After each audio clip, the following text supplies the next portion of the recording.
बिस्मिल्लाहिर्रहमानिर्रहीम।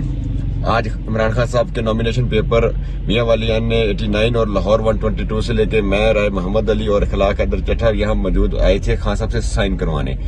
तो राय मोहम्मद अली तकरीबन 2 बजे दोपहर अंदर गया, हमें उन्होंने अंदर नहीं जाने दिया। 2 बजे दोपहर से लेके अब आप टाइम देख रहे हैं 5:23 हो गए हैं, राय साहब बाहर नहीं आए। हमने जेल के अमले से जाके पूछा कि राय मोहम्मद अली खान से साइन करवाने गया था, वो बाहर नहीं आए।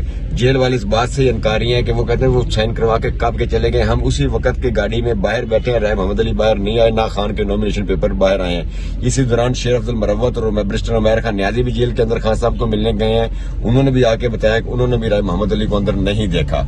तो मैं कल जस्टिस साहब आपसे ये पूछना चाह रहा हूँ कि किस किस्म का इलेक्शन हो रहा है कि यहाँ तो लोगों के नॉमिनेशन पेपर खान साहब के पाकिस्तान की सबसे बड़ी पार्टी के बानी चेयरमैन के पेपर है और ना हमें पेपर मिल रहे हैं और ना हमें वो बंदा मिल रहा है अभी तक जो पेपर साइन करवाने अंदर गया था। ये जुल्म का जो दौर है ना जस्टिस साहब, आप पे बात आनी है, कल तारीख लिखी जाएगी तो आपकी जिम्मेदारी थी फ्री एंड फेयर इलेक्शन करवाना। आप अपनी जिम्मेदारी से भाग रहे हैं और हम आवाम आपको जिम्मेदारी से भागने नहीं देंगे।